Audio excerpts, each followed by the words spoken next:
Hello and welcome back to another episode of the Online Marketing Show. My name is Bethan Wright, the host of this podcast, and today I am joined by the wonderful Maria from Makeup Cream Marketing. We're jumping in with all things photography and how to present yourself visually as a brand. This is a really interesting follow on from a conversation that myself and Anita from When Tishas had in one of the last episodes, where we talked about how stock images are overused on sales pages.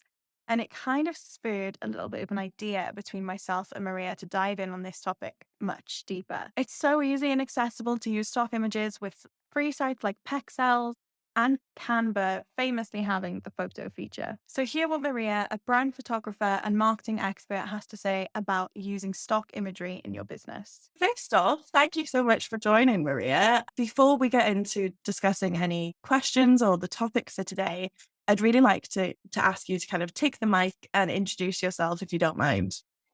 Yeah, hi, thank you so much, Bethan, for inviting me. Yeah, so my name is Maria Romaneva. I have quite a complicated name. Originally, I'm from Belarus, yeah, and I live in France.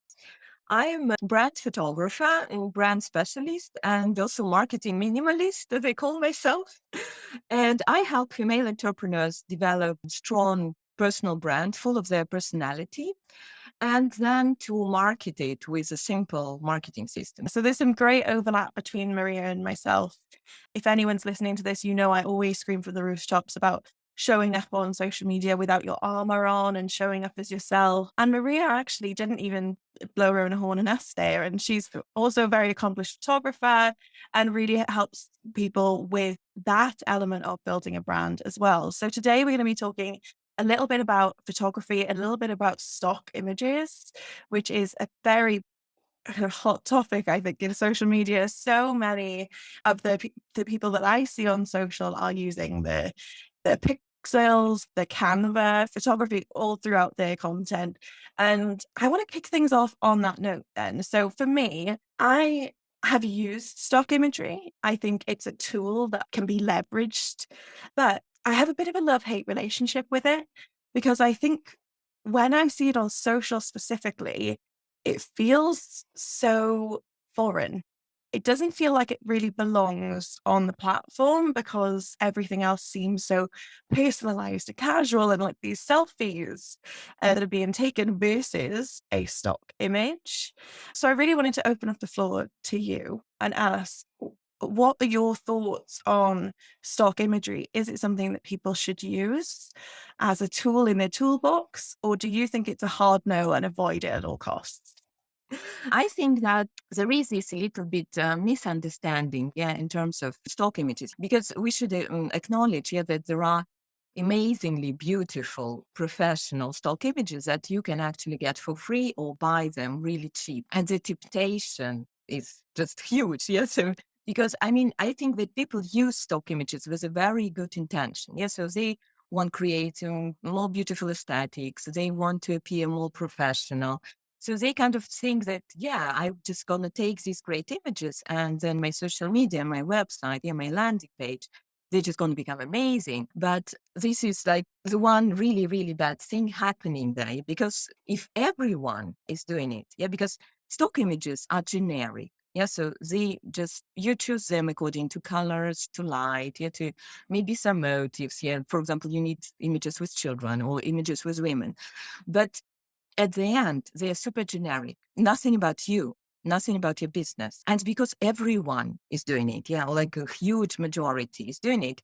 So at the end, I think that even super professional, super beautiful stock imagery will make you invisible in a sense that you will just get very generic, very not specific, very like everyone else. This is basically like the opposite with what we want from market. We do marketing to stand out, yeah, to become like the one and only. Yeah, we want to position ourselves to be recognized as an expert in particular field. And if you just, start using stock images at the end, it's actually bad thing and it should be avoided. Yeah. And of course you can create some mixture, yeah, of your own portraits and some stock images, but they appear as some completely alien element. When you use stock image in some content piece that you put out there, people won't recognize you. Yeah, because what is it? Yeah. Yeah. So even if they know your face, they will not have the immediate recognition, which we actually want from brand. But the last episode, we talked about sales pages, and sales funnels is something that's been a theme of mine for a while. For me, you really hit the nail on the head when you mentioned that people won't recognize you. I always think when I'm posting something on behalf of a client or behalf of ourselves, what's the purpose of this? And not only what's the purpose in terms of what's the purpose for the reader, what are they getting from it? But also, where does it sit within our funnel? Is this a top of the funnel piece of content? Is it something to move someone closer to purchase? Or that kind of strategy really comes into play for me in any well-rounded social media or just general marketing strategy.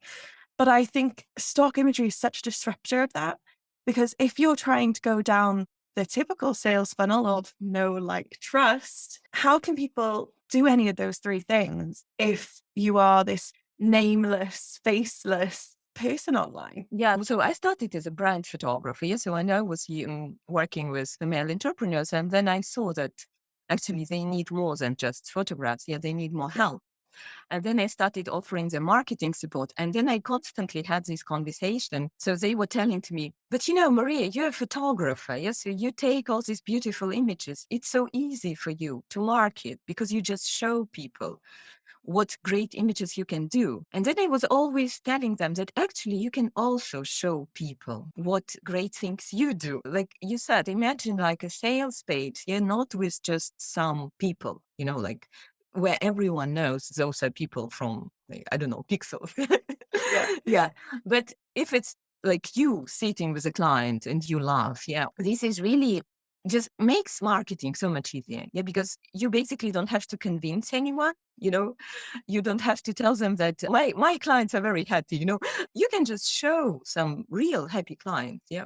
So it makes them really much, much easier and actually very easy to make. Yeah. So it's not a huge deal. You just take a few photos of you doing something in a business. On that note, then, something that I think I definitely feel for people who maybe don't have any comfortability in front of a camera or don't know how to use a camera to take pictures themselves. Do you have any advice for people out there who are listening to this thinking, yeah, but that's really easy to say, but I'm just sat at my desk all day and there's nothing really interesting to take pictures of here? Yeah, so of course, like photographer can help. Photographers is kind of freaks, they they find anything. So I find anything interesting, any piece of paper, I find super exciting. Yeah, so with the confidence here in front of camera, it's really, I mean, no one really likes it. Yeah, so some people do it as a job, as a profession, but it's still can be very uncomfortable situation because you just kind of feel all the tension on you.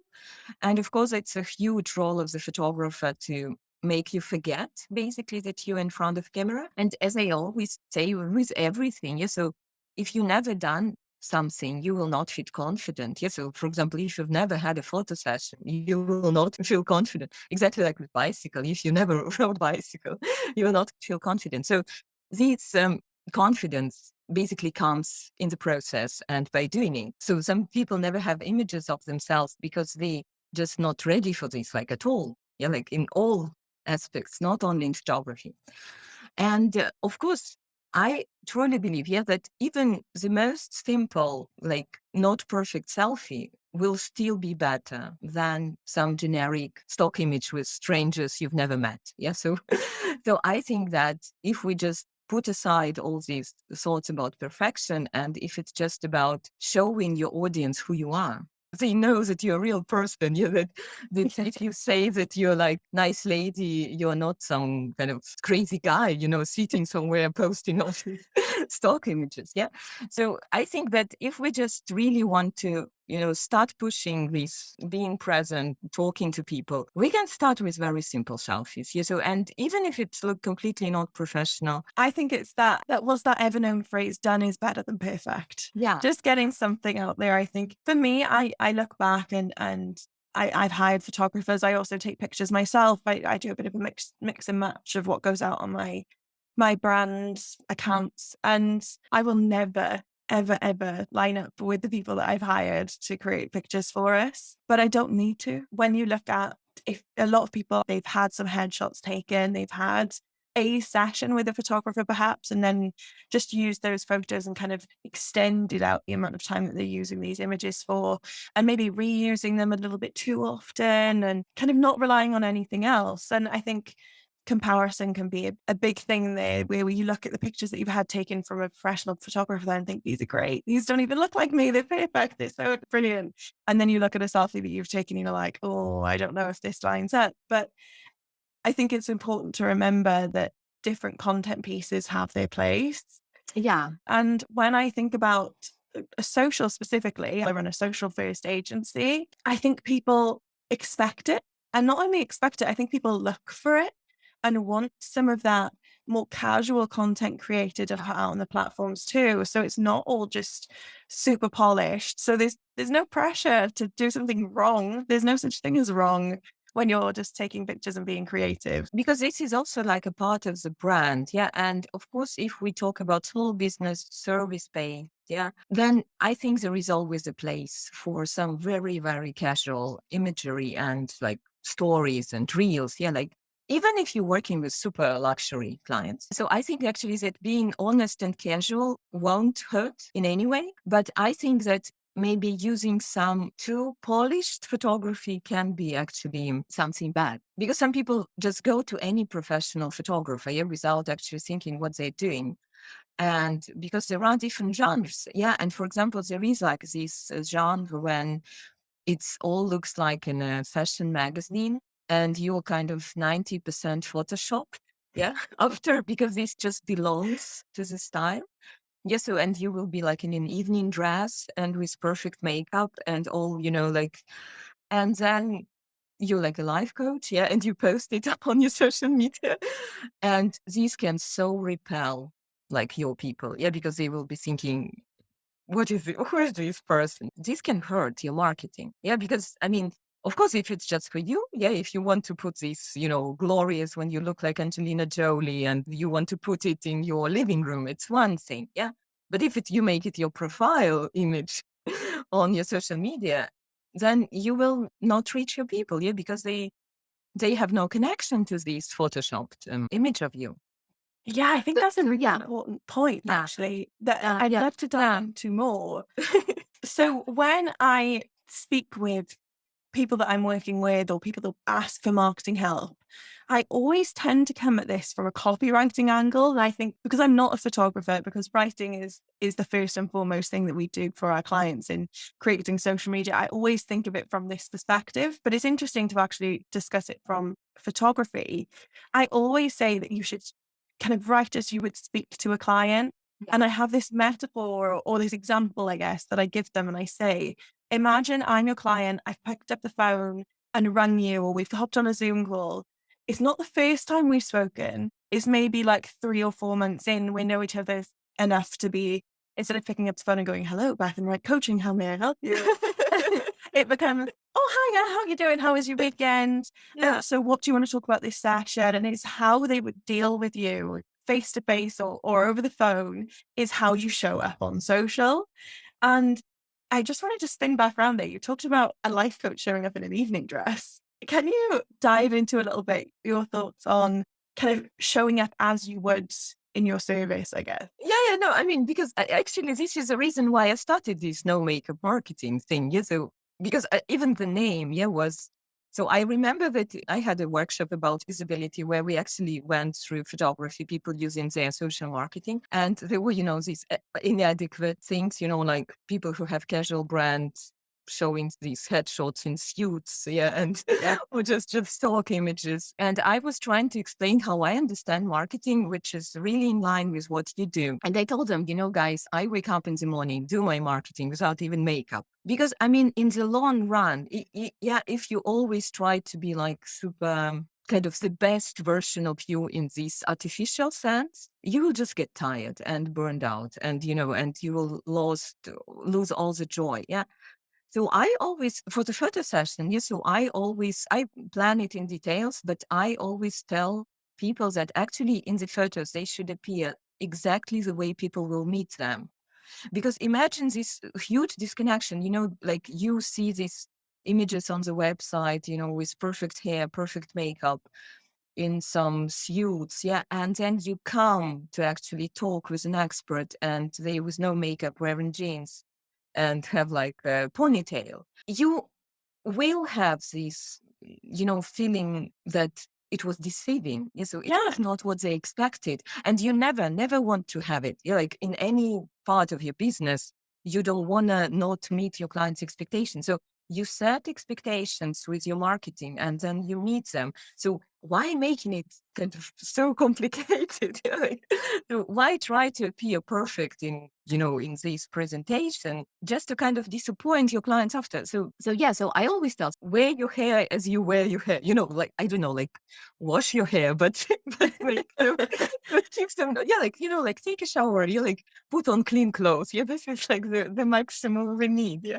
Yeah. Because yeah, some people, of course, they always put makeup and make hair and have some stylish outfit when they go to meet their clients here, because they have some particular type of clients, and this is an okay. Yeah, this is their brand. But we should really think that this is what you do every day. It's your everyday life. Yes, and it should be really kind of realistic. Yes, so your brand should be realistic for you to live with it. Yeah. Yeah. I just really wanted also to comment about this conversational element, yeah, because I have it a lot. Yeah, when people come to me and we plan photo session, and I want them to tell me what they do, and then they tell me this, I don't know, like crazy this brand message, and I'm looking at them and always tell, would you tell it to someone? So would you really say this sentence to someone? Because sometimes it's so, they want to really make it perfect and complex, but it's completely, you cannot tell it. Yeah, so, I mean, you would appear as an insane person if you tell it to them, which is like very strange. Yeah. Yeah. I really like that concept. I think being authentic is something that's been a journey for me. I think I always thought I was authentic when I was showing up online, and now when I look back and read things, I'm like, that doesn't sound like me. I think especially in the B2B space, and for a lot of my audience, we're talking to ex-corporate, we're talking to people who've had some really wonderful careers in some serious business world type of stuff, and they're stepping away to become coaches or course creators online and sell their knowledge as a service. And we have to show up in work slightly differently to how we show up, full stop, in those examples. When you work in a corporate environment, you have to fit into the culture of the place that you work. And it's an adjustment to step away from that and actually center your work self with yourself. And yeah, that's something that I think I'm always working on now. When I create content, I do it using a dictation app instead of trying to type it, because I find when I'm writing, I turn to that B2B mode and I can write things out that don't really fit. So I just wanted to put a little shout out there then for anyone listening who's struggling with this concept of, oh yeah, but I am being me, but it just doesn't feel like me at home, or that kind of making right with their work persona and their own persona. That it's a learning curve, and as long as you're not pretending to be perfect or copying other people's content because you want to be like that coach, then I think you're absolutely doing the right thing. And in 5 years' time, you'll probably look back and think, oh, I need to change this. This isn't like me at all. Yeah, but this is also like a beauty of this. Yes. So this is how I think about my business. And this is what I encourage also my clients to, that anything we do in our business, it's kind of not forever. Yes. So, I mean, this is a process. This is a journey.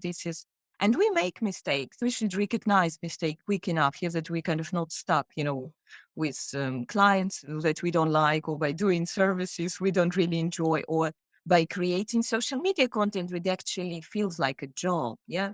Because this is often an issue. Yeah. That people have a feeling they have a job, like in their business, work with clients, and then there is another job, marketing. Yeah.